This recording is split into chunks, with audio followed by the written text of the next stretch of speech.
A Scarborough suspect has been charged with the attempted murder of police officers after firing multiple rounds at them during an attempted arrest last night. While nobody was thankfully injured, experts say this does point to a troubling trend of rising violence against police. Enough's enough. This is unprecedented violence against police officers. A strong message after yet another brazen attempt to murder officers in this city.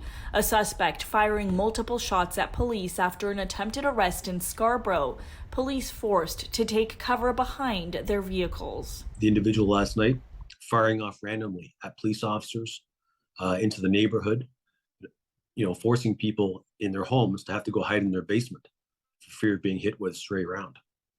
It has to stop. The suspect was wanted for allegedly discharging a firearm back in March. A police vehicle and neighboring homes were struck with gunfire. No one was injured this time. But 4 officers have been killed in the past month, 3 of them in the line of duty. Constable Andrew Hong was shot and killed in a shooting rampage in Mississauga in September while on his lunch break. And Constables Morgan Russell and Devin Northrup killed in an ambush-style attack in a house in Innisfil last week while responding to a disturbance call. I've been involved in policing now for almost 35 years.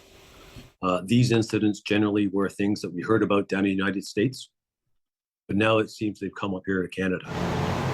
And the violence not limited to Ontario. Across the country in BC, the community is mourning the death of Burnaby RCMP officer Constable Shaylin Yang.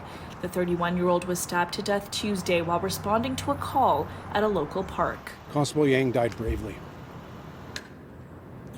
She answered the call to duty today, and she paid the ultimate price. John Reed tells us he's never seen anything like this and believes there's been a growing lack of respect and villainization of police officers that could be contributing to these incidents.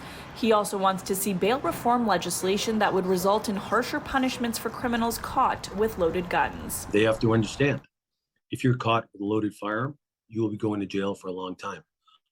Not going to jail for 24 hours and being released the next day. For instance, he tells us the suspect in the Scarborough incident had 2 previous firearms prohibitions from the courts. So obviously that didn't have much impact on this individual.